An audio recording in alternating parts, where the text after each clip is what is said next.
날이 당장 상을 업고 달아나십시오. 조선 충청도 어느 고을의 주막이었습니다. 저녁상을 받아 앉은 선비 하나와 그 곁에 몸을 낮추며 귓속말을 흘리는 13살 소년이 있었으니 선비의 정체는 암행어사였지요. 고을 수령의 탐욕이 하늘을 찌른다는 소식에 몸소 자맹을 나선 왕의 밀사 허나 사또는 이미 그 정체를 알아채고 있었으니 주막 안 멀찍이 앉은 사내 둘이 술잔을 드는 척 어사를 주시하고 있었습니다. 발각되는 순간 제 목숨도 온전치 못할 터 그 사실을 뻔히 알면서도 소녀는 밥상을 두 손에 들고 스스로 그 방 안으로 걸어 들어갔으니 과연 무슨 일이 벌어지고 있는 것일까요? 때는 이른 봄이었습니다. 충청도 어느 고을 들판에는 아직 씨앗 한 톨 뿌려지지 아니하였으니 부역에 묶인 백성들이 봄이 와도 밭에 나가지 못하는 처지였지요. 관아 마당에는 곡식 자루가 쌓여갔고 텅 빈 뒤줄을 바라보는 노인의 눈에는 눈물조차 말라 있었으나 감히 입을 여는 자가 없었습니다. 그러한 고을이었으니 주막이라고 별 수 없었습니다. 갑순의 주막은 관아 어귀에서 조금 떨어진 곳에 자리하고 있었는데 오가는 길손이 들러 허기를 채우는 곳이었지요. 갑순은 아침부터 저녁까지 솥 앞에 서 있었고 그 옆에는 아들 수만이 있었습니다. 수만은 13살이었으나 또래보다 눈치가 역합절은 빨랐으니 손님이 들어서는 걸음걸이만 봐도 주머니 사정을 짐작하였고 목소리 높나지만 들어도 기분을 읽어냈습니다. 그것은 타고난 재주이기도 하였으나 주막에서 잔뼈가 굵은 덕이기도 하였지요. 그날 오후였습니다. 낡은 도포를 걸친 선비 하나가 주막 문을 들어섰으니 행색은 허름하였으나 걸음걸이가 예사롭지 아니하였습니다. 등이 곧고 발소리가 조용하였으며 들어서자마자 방 안전체를 한번 훑어보는 눈길이 잠깐이었으나 날카로웠지요. 수만은 그 눈길을 놓치지 아니하였습니다. 선비는 구석 자리에 앉아 막걸리 한 사발을 시켰습니다. 허나 잔을 입에 대는 척만 할 뿐이었으니 오가는 손님들의 말에 귀를 세우며 아무것도 놓치지 않으려는 듯 조용히 앉아 있었습니다. 수만이 막걸리를 가져다 놓으며 물었습니다. 어디서 오신 길이오니까, 나리. 선비가 눈을 들었습니다. 수만을 위아래로 한번 훑어보더니 빙긋 웃으며 답하였지요. 길을 잃었소. 짧은 대답이었으나 수만은 그것이 거짓말임을 알았습니다. 길을 잃은 자의 눈은 저렇지 아니하였으니 저 눈은 무언가를 찾고 있는 자의 눈이었습니다. 이튿날도 그 다음 날도 선비는 같은 자리에 앉아 있었으니 사흘째가 되던 날 수만은 그가 결코 길을 잃은 자가 아님을 확신하였습니다. 선비는 주막을 오가는 백성들의 하소연에 귀를 기울이고 있었습니다. 부역 이야기가 나오면 잔을 내려놓았고 세금 이야기가 나오면 눈빛이 가늘어졌으며 누군가 관아 욕을 낮게 중얼거리면 그 말을 끝까지 듣고 나서야 고개를 돌렸습니다. 허나 정작 본인은 한마디도 하지 아니하였으니 그저 들을 뿐이었지요. 그날 저녁 수만이 빈 그릇을 치우러 다가갔을 때였습니다. 선비가 먼저 낮은 목소리로 물었습니다. 얘야, 이 고을 원님은 어떤 분이시냐? 수만은 잠시 멈추었습니다. 그리고 주변을 한번 살핀 뒤 그릇을 들며 작게 답하였지요. 웃으시는 분이십니다. 선비의 눈이 가늘어졌습니다. 웃으시는 분. 예. 항상 웃으십니다. 볕이 좋아도 웃으시고, 백성이 맞아도 웃으시고, 사람이 죽어도 웃으신다 하더이다. 선비는 그 말을 듣고 한동안 아무 말이 없었습니다. 수만이 그릇을 들고 돌아서려는데 선비가 다시 불렀습니다. 내 이름이 무엇이냐? 수만이라 하옵니다. 수만아. 예. 내 입이 무거우냐? 수만은 대답 대신 선비를 똑바로 바라보았습니다. 선비도 수만을 바라보았으니 한동안 둘 사이에 아무 말이 없었지요. 그리고 수만이 먼저 입을 열었습니다. 무거운 편이옵니다. 날이. 선비가 처음으로 진짜 웃음을 지었습니다. 그날 밤 수만은 어미 갑순에게 아무 말도 하지 아니하였습니다. 허나 갑순은 아들의 눈빛이 달라진 것을 알아채고 있었으니 주막을 하며 사람 눈 모질그면 못 산다 하였던 여인이었습니다. 그날 밤 갑순은 오래도록 불을 끄지 아니하였지요. 파리 한 마리 날지 않는 고을이었습니다. 그러나 그 고을에 이제 2개의 눈이 생겨났으니 이튿날 아침이었습니다. 수만은 물을 길어오는 길에 선비를 보았으니 그는 주막을 벗어나 고을 안쪽으로 걸어 들어가고 있었습니다. 허름한 도포 자락이 이른 봄바람에 흔들렸고 집신 소리도 없이 조용한 걸음이었지요. 수만은 물동이를 내려놓고 그 뒤를 따랐습니다. 선비는 저작거리를 천천히 걸으며 이것저것 구경하는 척하였으나 수만의 눈에는 그것이 구경이 아님이 분명하였습니다. 곡식전에서 멈추어 값을 물었고 배를 파는 노파 곁에 한참을 서 있었으며 관아 쪽에서 부역꾼들이 줄지어 나오는 것을 보고는 걸음을 늦추었으니 그 모든 것이 하나하나 눈에 담는 행동이었지요. 한참을 쫓아가던 수만이 좁은 골목에서 그만 선비와 눈이 마주치고 말았습니다. 선비는 발걸음을 멈추지도 놀란 기색을 보이지도 아니하였습니다. 그저 뒤를 힐끗 보더니 무덤덤하게 말하였지요. 따라오려면 소리 없이 오너라. 수만은 귀밑이 뜨거워졌으나 입을 꾹 다물고 그 뒤를 따랐습니다. 그렇게 수만은 선비의 뒤를 따라 고을 안쪽으로 더 들어갔습니다. 선비가 발걸음을 멈춘 곳은 고을 끄트머리에 낡은 토담 앞이었으니 담 안에서 노인의 울음소리가 새어 나오고 있었습니다. 선비는 잠시 그 자리에 서 있다가 조용히 담을 돌아 안으로 들어갔지요. 수만은 담 밖에서 기다렸습니다. 얼마 뒤 선비가 나왔을 때 그 손에는 아무것도 없었으나 들어갈 때와 나올 때의 얼굴이 달랐으니 입술이 굳게 다물어져 있었습니다. 수만이 조심스럽게 물었습니다. 나리, 안에 무슨 일이 있사옵니까? 선비는 한동안 대답하지 아니하였습니다. 그러다 걷기 시작하며 낮게 말하였지요. 노인 혼자 계시더구나. 가족은요? 부역에 끌려갔다 하더라. 씨 뿌릴 철에. 수만은 더 묻지 아니하였습니다. 그것만으로도 충분하였으니 이 고을에서 봄은 봄이 아니었습니다. 주막으로 돌아오는 길에 선비가 불쑥 물었습니다. 수만아, 너는 이 고을이 이상하다고 생각하지 않느냐? 수만이 잠시 생각하다 답하였습니다. 어려서부터 이러하였으니 이상한지 몰랐사옵니다. 허나 나리께서 물으시니 이상한 것 같기도 하옵니다. 선비가 걸음을 멈추고 수만을 내려다보았습니다. 어려서부터 이러하였다. 예. 그래서 아무도 이상하다 하지 않는 것이로구나. 그 말이 수만의 머릿속에 오래 남았습니다. 주막으로 돌아온 선비는 다시 구석 자리에 앉았습니다. 수만은 아무 말 없이 막걸리 한 사발을 가져다 놓았지요. 선비는 이번에도 잔을 입에 대지 아니하였으나 수만은 더 이상 그것을 이상하게 여기지 아니하였습니다.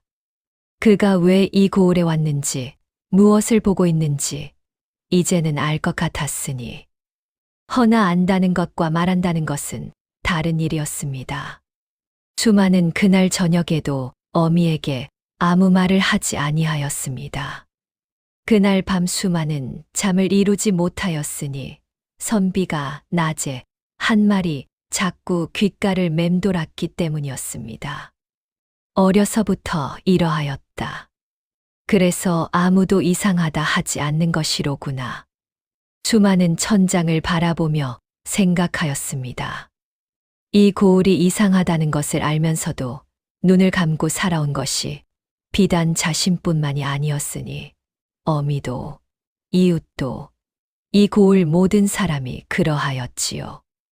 이상하다는 것을 잊은 것이 아니라 이상하다고 느끼는 것 자체를 포기해버린 것이었습니다. 먼동이 트기 전 수많은 눈을 뜬 채로 결심하였습니다. 저 선비가 무엇을 하러 왔든 무엇을 보고 있든 자신이 아는 것을 숨기지는 않겠다고. 이 고을에서 가장 먼저 이상하다고 말하는 사람이 되겠다고. 다음 날 아침이었습니다. 수많은 선비가 자리에 앉기를 기다렸다가 막걸리 대신 물 한 사발을 가져다 놓았습니다. 선비가 눈을 들자 수만이 낮은 목소리로 말하였지요. 나리, 제가 드릴 말씀이 있사옵니다. 선비는 아무 말 없이 맞은편 자리를 턱으로 가리켰습니다. 수만이 앉았습니다. 수만이 말하기 시작하였습니다. 이 고을에서 세금이 한 해에 3번 거친다는 것, 부역이 봄철 내내 이어진다는 것, 관아 창고에 쌓인 곡식이 백성의 것이 돼 백성에게 돌아오지 아니한다는 것. 수많은 주막에서 들은 말들을 하나하나 짚어 나갔으니 어미가 입 다물라 하여도 귓속에 쌓아두었던 것들이었지요. 선비는 중간에 한 번도 말을 자르지 아니하였습니다. 다 듣고 나서야 조용히 물었습니다. 곡식이 어디로 가는지는 아느냐? 수만이 고개를 저었습니다. 모르옵니다. 허나 이방 조달문 날이 되기 올봄에 사랑채를 새로 올렸사옵니다. 선비의 눈이 잠깐 빛났습니다. 그날부터 선비는 수만을 눈과 귀로 쓰기 시작하였습니다. 아이는 어디든 의심받지 아니하고 드나들 수 있었으니 물장수 틈에 섞여도 어색하지 아니하였고 심부름꾼 사이에 끼어도 눈에 띄지 아니하였습니다. 수많은 선비가 알고자 하는 것들을 하나씩 귀에 담아 돌아왔지요. 관아 마당에서 나누는 포졸들의 말, 이방 대갑을 오가는 짐꾼들의 수, 창고 문이 열리는 시각. 작은 것들이었으나 모이면 큰 그림이 되었습니다. 사흘째 되던 날 수만이 돌아와 구한 것은 뜻밖의 말이었습니다. 날이 이 고을 곡식이 한양으로 올라가고 있사옵니다. 선비의 손이 잔 위에서 멈추었습니다. 한양. 예. 짐꾼들이 밤에 움직이옵니다. 관아 창고에서 나온 자루들이 한양 쪽 길로 실려가는 것을 보았사옵니다. 선비는 한동안 아무 말이 없었습니다. 수많은 그 침묵이 단순한 생각이 아님을 느꼈으니 선비의 얼굴에 처음 보는 표정이 스쳐 지나갔기 때문이었습니다. 무겁고 조심스러운 표정이었지요. 그날 저녁 수만은 관아 담장 근처를 지나다 포졸 둘이 나누는 말을 들었습니다. 이방 조달문이 누군가를 찾고 있다는 것이었으니 요즘 고을을 어슬렁거리는 수상한 선비가 있다는 말이 관아에 들어갔다는 것이었습니다. 수만의 발이 굳었습니다. 주막으로 돌아온 수만은 선비를 찾았으나 이미 자리를 비운 뒤였습니다. 한참을 기다리다 밤이 깊어서야 선비가 돌아왔으니 수만은 그 앞에 바짝 다가서며 낮게 말하였습니다. 날이 관아에서 나리를 찾고 있사옵니다. 선비는 놀라지 아니하였습니다. 언제부터냐? 오늘 저녁 들은 말이옵니다. 이방 나리가 직접 움직이는 것 같사옵니다. 선비가 잠시 눈을 감았다가 떴습니다. 그리고 수만을 똑바로 바라보며 말하였지요. 수만아, 지금부터는 내가 모르는 일이다. 알겠느냐? 수만이 입술을 꾹 다물었습니다. 나리께서 위험하신 것이옵니까? 대답하거라. 알겠느냐? 수만은 한참 선비를 바라보다 고개를 끄덕였습니다. 허나 그 눈빛은 물러서는 눈빛이 아니었습니다. 다음 날 아침 수만은 평소보다 일찍 일어났습니다. 어미 갑순이 솥에 불을 지피는 것을 돕다가 문득 물었습니다. 어미, 우리 고을이 원래 이랬어요? 갑순의 손이 잠깐 멈추었습니다. 무슨 소리냐? 세금도 부역도 창고 곡식도 원래부터 이랬냐고요. 갑수는 한동안 불길만 바라보았습니다. 그리고 낮게 말하였지요. 원래부터는 아니었다. 수만은 더 묻지 아니하였습니다.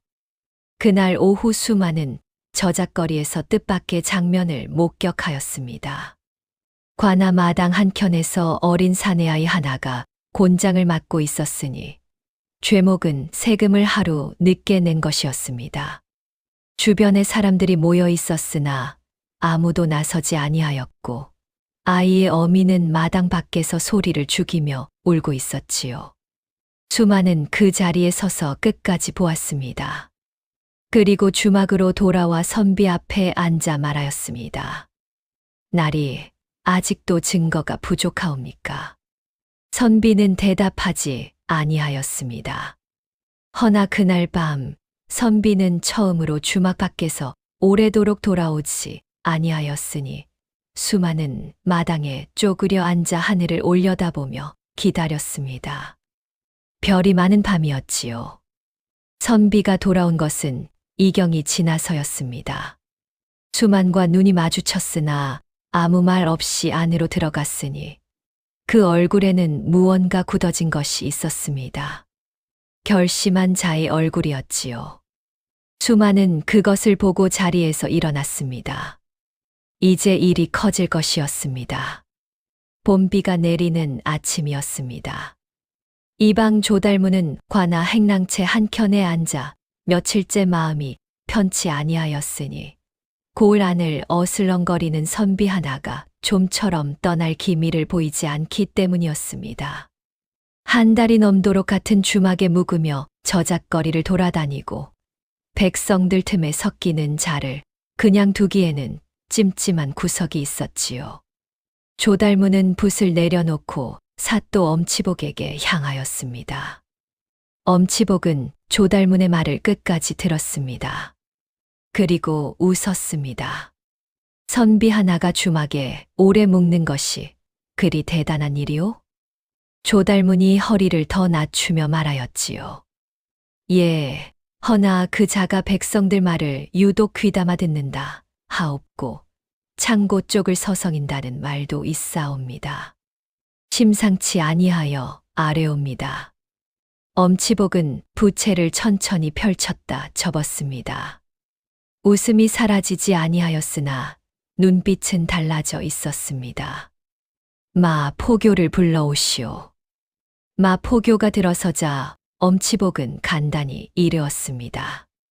수상한 선비를 미행하되 들키지 말 것, 무엇을 보고 다니는지 낱낱이 알아올 것. 마 포교는 군말 없이 고개를 숙이고 나갔으니 그의 발소리는 빗속에 금세 묻혀버렸습니다. 마 포교는 사흘을 미행하였습니다. 선비가 가는 곳마다 뒤를 밟았으니 저작거리도 고을 끄트머리 빈농의 토담도 밤늦게 홀로 걷는 산기슭길도 모두 눈에 담았습니다. 그리고 나흘째 되는 날 선비가 묵는 주막방에 선비가 없는 틈을 타 안으로 들어갔지요. 방 안에는 별것이 없었습니다. 낡은 보따리 하나와 먹과 벼루 그리고 구겨진 종이 몇 장뿐이었으니 마 포교는 훑어보다 돌아서려 하였습니다. 그때 눈에 들어온 것이 있었습니다. 방 안 기둥 아랫단 나뭇결 사이에 가늘게 새겨진 표식이었습니다. 손톱으로 긁은 듯 작고 얕은 흔적이었으나 마 포교는 그것을 알아보았으니 오랜 포교 생활에서 한 번 본 적 있는 문양이었기 때문이었습니다. 어사화의 문양이었지요. 마 포교는 그날 저녁 엄치복에게 보고하였습니다. 엄치복의 웃음이 천천히 사라졌습니다. 방 안이 조용해졌으니 빗소리만 남았습니다.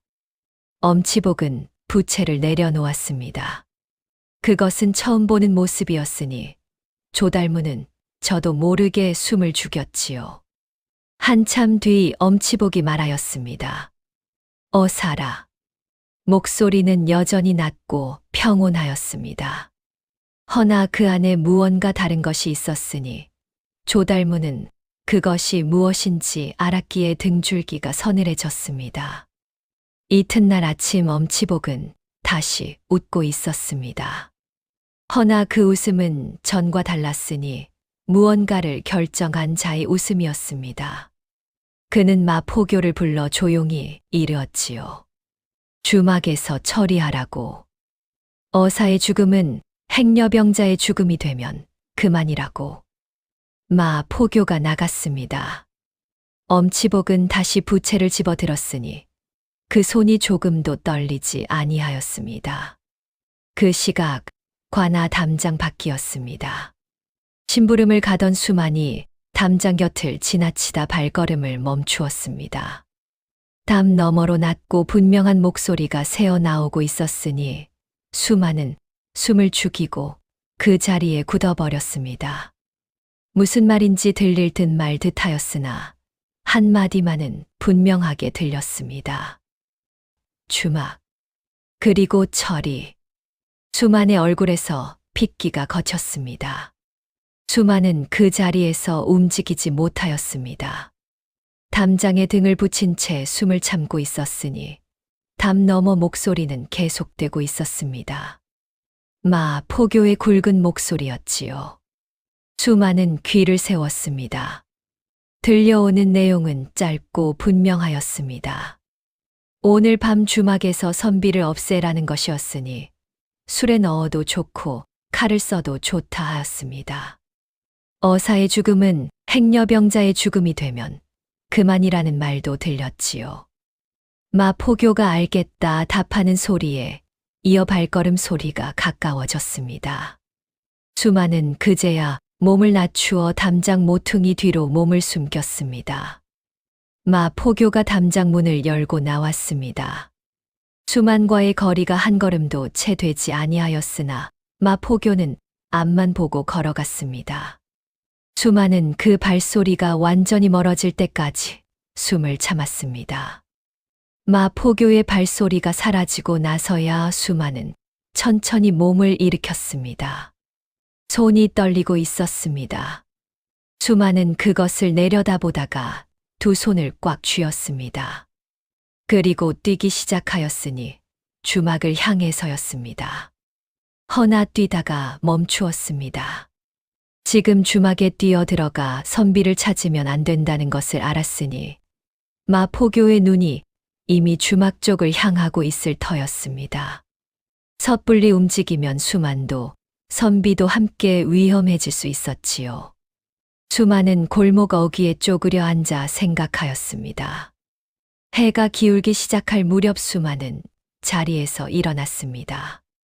주막으로 돌아오는 길에 일부러 천천히 걸었으니 아무것도 모르는 얼굴을 만들어야 하였기 때문이었습니다.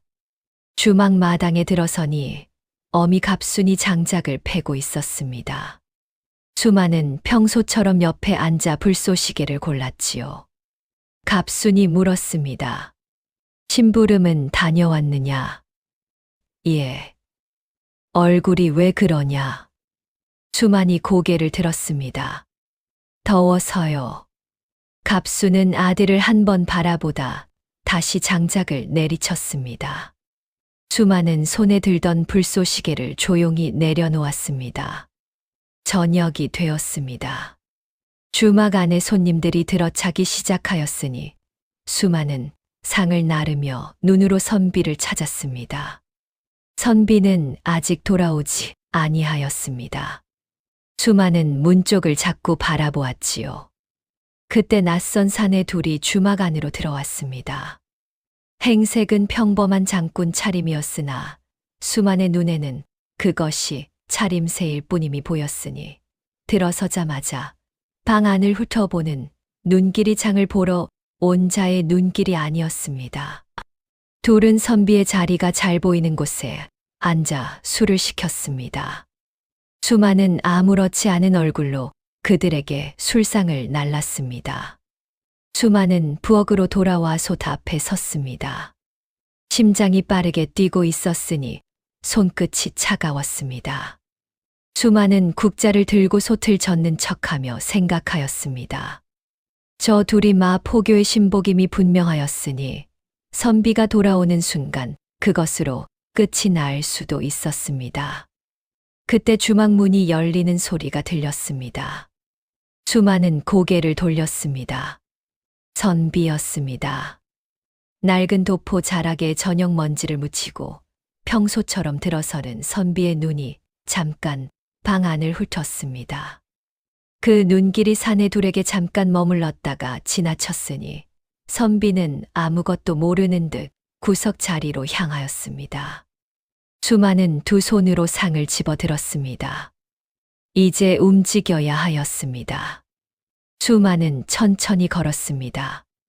뛰면 안 되었으니 평소처럼 상을 들고 걸어가는 주막집 아이로 보여야 하였습니다. 사내 둘의 눈이 선비에게 고정되어 있었으나 수만은 그 시선을 등에 느끼며 한 걸음씩 나아갔지요. 심장 소리가 귓속에서 울렸으나 발은 흔들리지 아니하였습니다. 선비는 구석 자리에 앉아 눈을 내리깔고 있었습니다. 수만이 상을 내려놓았습니다. 그리고 몸을 낮추는 척 무릎을 굽히며 선비의 귀 가까이 입을 가져갔습니다. 목소리는 숨결만큼 낮았지요. 나리, 당장 상을 업고 달아나십시오. 저 둘이 나리를 죽이러 온 자들이옵니다. 선비의 손이 밥상 위에서 멈추었습니다. 눈을 들지 아니하였습니다. 표정도 바뀌지 아니하였으니 그대로 상 위에 숟가락을 집어드는 동작을 이어가며 낮게 물었습니다. 몇이냐? 둘이옵니다. 왼쪽 기둥 옆 자리이옵니다. 선비는 숟가락을 들어 국물을 한 번 떴습니다. 그리고 아무렇지 않게 상을 바라보며 말하였지요. 뒷간이 어디냐? 수만이 일어서며 답하였습니다. 저쪽 문 나가시면 바로 이옵니다. 선비가 천천히 자리에서 일어났습니다. 기지개를 한 번 켜고 옷매무새를 여미더니 뒷문 쪽으로 걸어갔으니 걸음이 너무 느렸습니다. 서두르는 기색이 조금도 없었지요. 수만은 그 뒷모습을 보며 저 사람이 정말로 어사가 맞는가 싶었습니다. 사내 둘이 눈빛을 교환하였습니다. 한 명이 자리에서 일어서려는 그 순간이었습니다. 수만이 상을 뒤집었습니다. 국그릇이 쏟아지고 밥과 반찬이 바닥을 굴렀으며 마무 그릇들이 와르르 쓰러지는 소리에 주막 안이 순식간에 뒤집혔습니다. 수만은 쓰러지는 척 몸을 던지며 사내들이 있는 쪽 탁자를 손으로 밀쳤으니 거기 있던 술동이까지 함께 넘어갔지요. 술이 사방으로 튀고 손님들이 소리를 질렀습니다. 아이고, 죄송하옵니다. 죄송하옵니다. 수만은 바닥에 엎드려 빌며 그릇을 긁어 모으기 시작하였습니다. 사내 둘의 발이 수만의 손에 닿을 듯 말 듯한 거리였으니 그들은 일어서지도 앉지도 못한 채 발이 묶여버렸습니다. 갑순이 부엌에서 뛰어나왔습니다. 수만아, 이게 무슨 짓이냐? 어미, 죄송해요. 발이 걸렸어요. 갑수는 아들의 멱살을 잡아 일으키며 손님들에게 연신 허리를 굽혔습니다. 사내 둘이 뒷문 쪽으로 시선을 던졌으나 이미 늦었으니 뒷문은 조용하였습니다. 한 명이 수만을 내려다보며 이를 갈았습니다. 이 녀석이. 수만은 국물이 뚝뚝 떨어지는 얼굴로 올려다보며 말하였습니다. 죄송하옵니다. 발이 미끄러웠사옵니다. 그날 밤이었습니다. 수만이 뒷마당에 쪼그려 앉아 그릇을 닦고 있을 때 어미 갑순이 옆에 앉았습니다. 한동안 말이 없었지요. 수만도 말하지 아니하였습니다. 한참 뒤 갑순이 낮게 물었습니다. 선비날이 오늘 밤 돌아오지 않을 것 같구나. 수만이 손을 멈추었습니다. 어미는 알고 있었어요? 갑순이 하늘을 올려다보았습니다. 주막하면서 사람 눈 모질그면 못 산다 하지 않더냐. 수만은 아무 말 하지 아니하였습니다. 갑순이 아들의 어깨에 손을 얹었으니 그 손이 떨리고 있었습니다. 허나 목소리는 떨리지 아니하였지요. 다음에 그 날이 만나거든 잘 부탁드린다고 전해라. 수만은 고개를 끄덕였습니다. 그리고 다시 그릇을 닦기 시작하였으니 손이 더 이상 떨리지 아니하였습니다. 선비는 뒷문을 나서는 순간 걸음을 바꾸었습니다. 느리던 발이 빨라졌으니 뒷골목을 꺾어 미리 약속된 곳으로 향하였습니다. 주막 뒤편 낡은 창고 그늘에 두 사람이 기다리고 있었으니 이겸의 수아들이었지요. 셋은 말 한마디 없이 골목 안쪽으로 사라졌습니다. 마포교는 뒷문이 조용하다는 보고를 받고 즉시 포졸들을 풀었습니다. 고을 사방 길목을 막으라는 명이었으니 성문 쪽, 장터 쪽, 북쪽 산길까지 사람이 깔렸습니다. 마포교는 직접 말에 올라 어둠 속을 나섰으니 그 눈빛이 차갑게 빛났지요. 어사 하나를 놓쳤다는 것은 곧 자신의 목이 위태로워진다는 것을 알고 있었기 때문이었습니다. 이겸 일행은 산길로 접어들었습니다. 관아 포졸들이 큰 길을 막고 있으리라는 것을 알고 있었으니 처음부터 산으로 향한 것이었지요. 허나 산길은 험하였고 밤은 깊었으며 횃불 없이 움직이는 것이 쉽지 아니하였습니다. 수하 하나가 낮게 말하였습니다. 어사또 지금이라도 가명으로 사람을 보내시지요. 병력을 청하면 사흘 안에 닿을 것이옵니다. 이겸은 걸음을 멈추지 아니하였습니다. 가명의 보고가 들어가는 순간 한양이 먼저 움직인다. 수하가 입을 다물었습니다. 한편 주막에서는 마포교가 직접 들이닥쳤습니다. 손님들이 흩어진 자리에 마포교가 서서 수만의 멱살을 잡아 올렸으니 수만의 발이 바닥에서 떨어질 듯하였습니다. 선비 놈 어디 갔느냐? 수만은 눈을 깜빡이며 답하였습니다. 뒷간 가신다 하셨는데 안 돌아오시네요. 마포교의 눈이 가늘어졌습니다. 내 놈이 상을 뒤엎은 것이 우연이 아니지. 발이 미끄러웠사옵니다. 어미한테도 혼났는걸요. 마포교가 수만을 내던지듯 놓았습니다. 수만이 바닥에 손을 짚으며 중심을 잡았습니다. 뺨이 얼얼하였으나 고개를 들었으니 눈물은 없었습니다. 갑순이 앞으로 나섰습니다. 나으리, 우리 아이가 아는 것이 있겠사옵니까? 밥이나 퍼 나르는 아이인데요. 마포교가 갑순을 내려다보았습니다. 그리고 주막 안을 한 바퀴 둘러보다 수만에게 손가락을 겨누었습니다. 두 번은 없다. 그리고 나갔습니다. 마포교가 나가고 주막 안이 조용해졌습니다. 갑순이 천천히 무릎을 굽혀 아들 앞에 앉았습니다. 수만의 얼굴을 두 손으로 감싸 들고 뺨을 살폈으니 붉게 달아올라 있었습니다. 갑순의 눈이 흔들렸으나 입술을 다물었지요. 수만이 먼저 말하였습니다. 안 아파요. 거짓말하지 마라. 조금 아파요. 갑순이 아들의 이마에 자신의 이마를 가져다 댔습니다. 한동안 그렇게 있었으니 둘 다 아무 말이 없었지요. 그것으로 충분하였습니다. 그날 밤 산속에서 이겸은 수아들과 멈추어 앉았습니다. 쫓기는 기색이 뜸해진 것을 확인하고 나서야 잠시 숨을 고른 것이었지요. 수화 하나가 다시 말하였습니다. 어사또 지금 가진 증거만으로는 부족할 수 있사옵니다. 가명 병력 없이 출두하시면 너무 위험하옵니다. 이겸은 하늘을 올려다보았습니다. 별이 많은 밤이었으니 주막 뒷마당에서 수만도 이 하늘을 보고 있을 것이었습니다. 제 목숨이 위태로울 수 있다는 것을 알면서도 밥상을 들고 걸어 들어간 13살 아이가 이겸이 천천히 말하였습니다. 나보다 먼저 목숨 건 자가 있는데 내가 물러서면 되겠느냐. 수아가 입을 다물었습니다. 이겸은 자리에서 일어나 다시 걷기 시작하였으니 발걸음이 흔들리지 아니하였습니다. 산속에서 이틀이 지났습니다.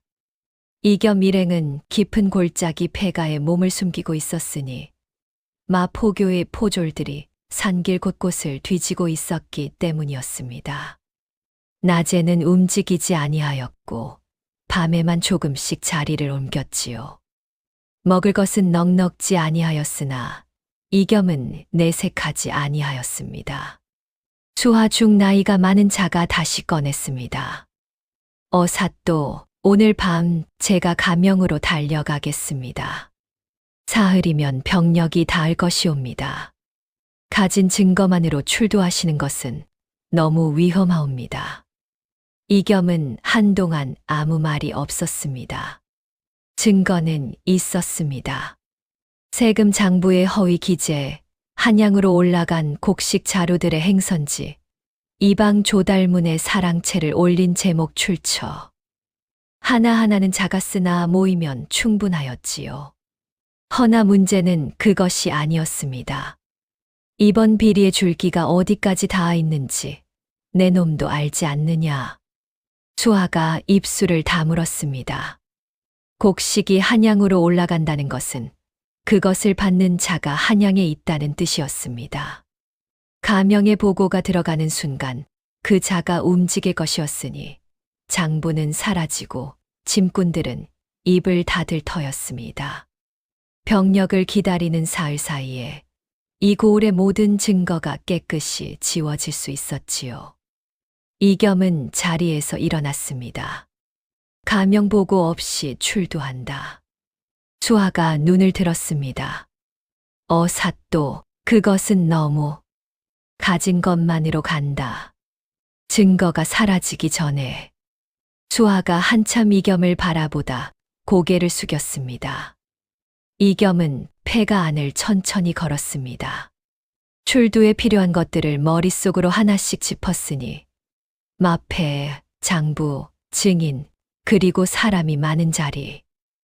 암행어사의 출두는 공개된 곳에서 이루어져야 하였으니 사람이 많을수록 엄치복이 함부로 움직이지 못하였습니다. 그리고 한 가지가 더 필요하였지요. 이겸이 멈추었습니다. 수만이에게 전가를 넣어야겠다. 한편 주막에서는 마포교의 신복들이 사흘째 주막 주변을 맴돌고 있었습니다.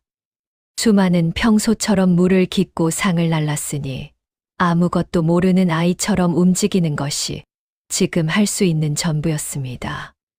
허나 밤이 되면 잠을 이루지 못하였지요.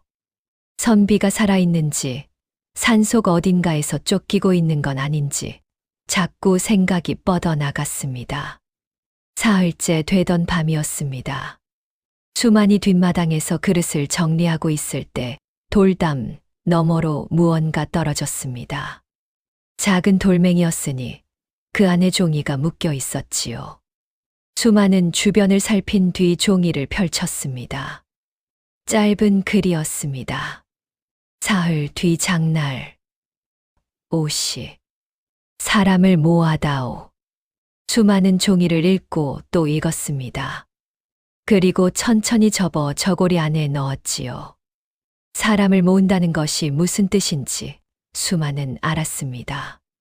장날 저작거리에 백성들이 많이 나와 있을수록 사또가 함부로 움직이지 못한다는 것을, 그 자리에서 무언가 큰일이 벌어질 것이라는 것을.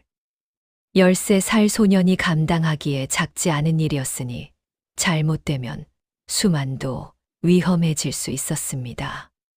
허나 수만은 그날 밤 오래 망설이지 아니하였습니다. 이튿날 새벽부터 움직이기로 하였으니 갈 곳이 머릿속에 이미 그려지고 있었기 때문이었습니다. 이튿날 새벽이었습니다. 수만은 어미가 일어나기 전에 자리에서 나왔습니다. 신발을 들고 마당을 건너 대문을 빠져나왔으니 발소리를 죽인 채였지요. 하늘은 아직 어두웠으나 동쪽 끝이 희끄무레하게 밝아오고 있었습니다. 수만은 첫 번째로 갈 곳을 생각하며 걷기 시작하였습니다. 수만이 처음 찾아간 곳은 고을 북쪽 끄트머리에 사는 최영감 댁이었습니다. 최영감은 이 고을에서 가장 오래 산 노인이었으니 젊은 시절 억울하게 아들을 잃은 뒤로 관하 근처에는 얼씬도 하지 아니하는 사람이었습니다. 수만이 문을 두드리자 한참 만에 문이 열렸지요. 이 새벽에 주막집 아이가 웬일이냐. 수만이 허리를 굽혔습니다. 영감님, 사흘 뒤 장날에 나오십시오. 꼭 나오셔야 하옵니다. 최영감의 눈이 가늘어졌습니다. 무슨 일이 있느냐? 말씀드리기 어렵사옵니다. 허나 꼭 나오셔야 하옵니다. 최영감은 한동안 수만을 바라보았습니다. 그리고 천천히 고개를 끄덕였으니 이 아이의 눈이 예사롭지 아니하였기 때문이었지요. 수만은 그날 하루 고을 곳곳을 돌았습니다.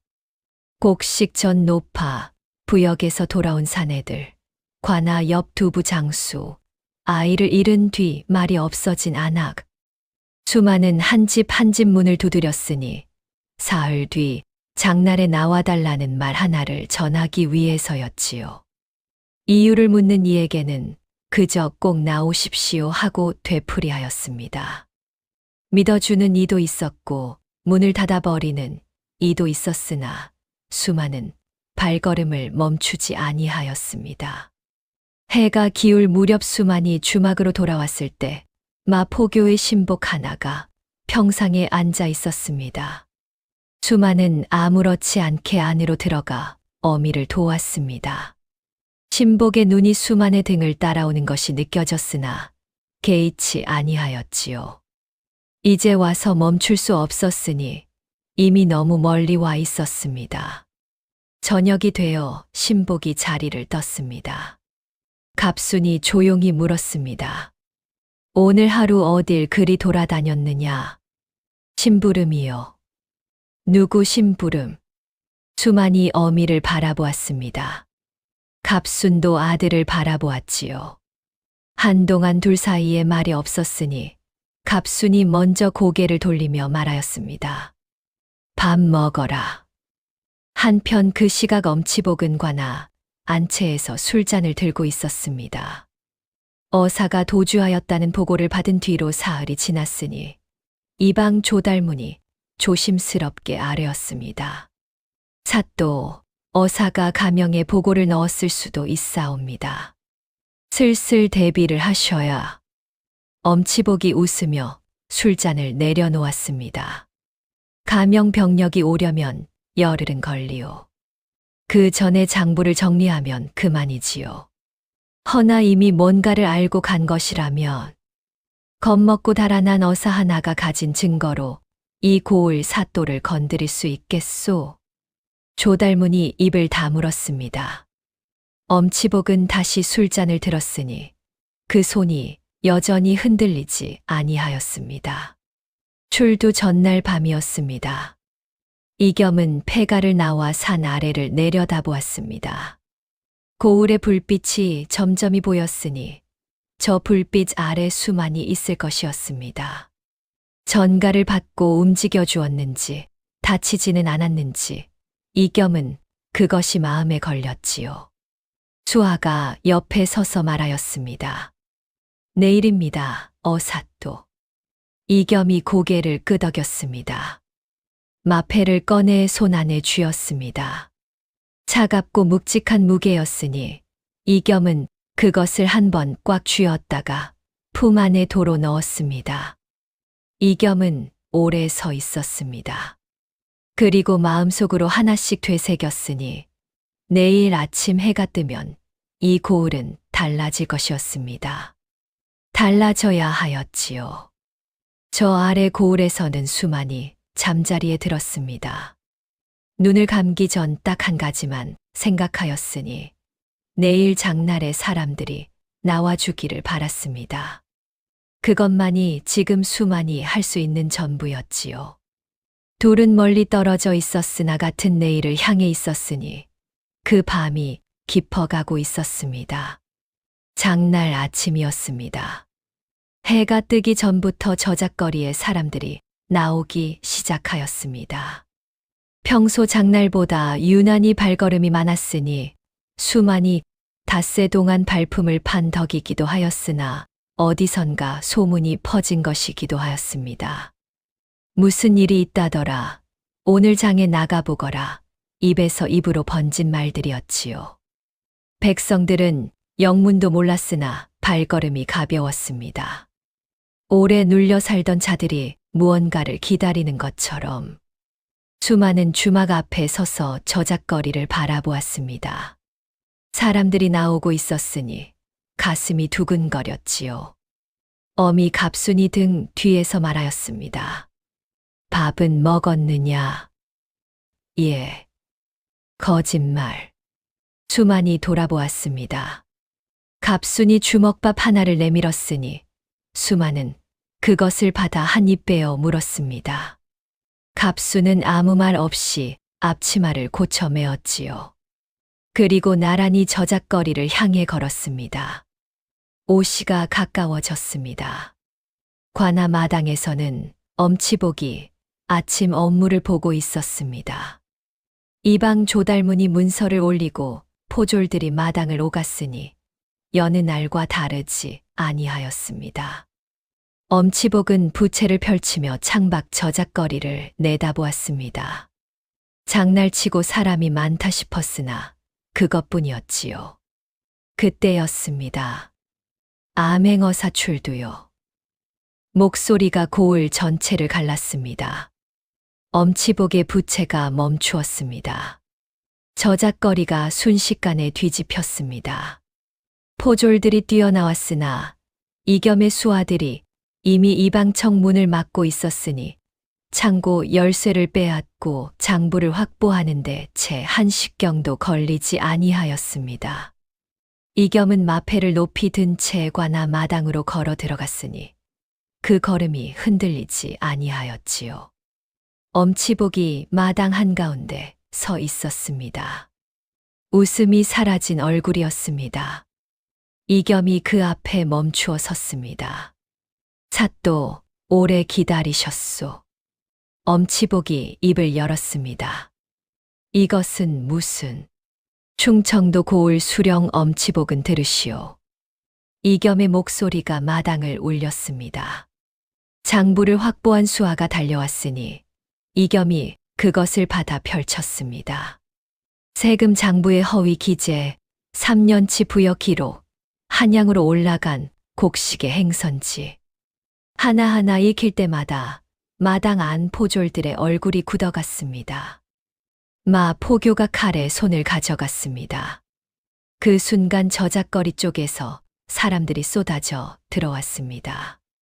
관아 마당을 에워싸듯 서는 백성들이었으니 최영감도, 곡식 전 노파도, 부역에서 돌아온 사내들도 있었습니다. 말없이 길을 막고 서 있는 사람들 앞에서 마포교의 손이 멈추었습니다. 엄치복과 마포교, 이방 조달문이 차례로 포박되었습니다. 한양 압송 명령이 내려졌으니 이겸의 수하들이 세 사람을 이끌었습니다.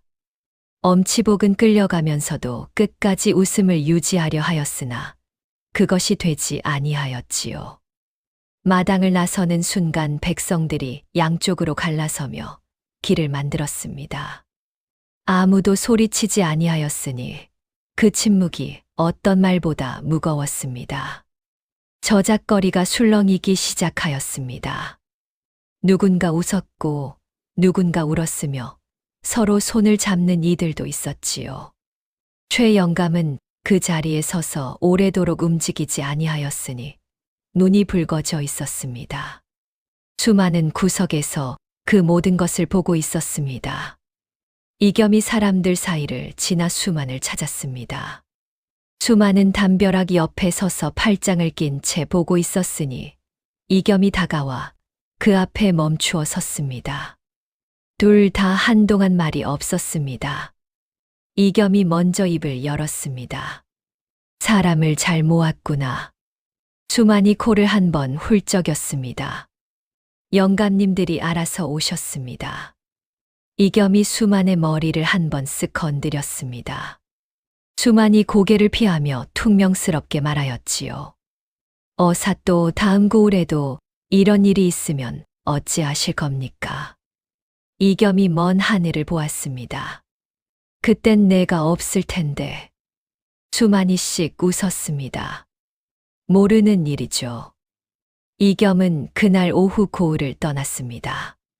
수만은 주막 앞에 서서 그 뒷모습을 보았으니 낡은 도포 자락이 봄바람에 흔들렸습니다. 왔을 때와 다를 것이 없는 행색이었지요. 허나 이 고을은 달라져 있었으니 그것으로 충분하였습니다. 갑순이 아들 옆에 와서 섰습니다. 배고프지 않느냐? 수만이 고개를 끄덕였습니다. 많이요. 갑순이 웃었습니다. 수만도 웃었지요. 둘은 주막 안으로 들어갔습니다. 봄이 한창이었습니다. 오늘 들려드릴 이야기는 여기서 마칩니다. 이야기는 재밌으셨나요? 시청하신 모든 분들께 항상 행운이 깃든 하루가 찾아올 수 있도록 함께 기도하겠습니다. 끝까지 시청해 주셔서 진심으로 감사드립니다.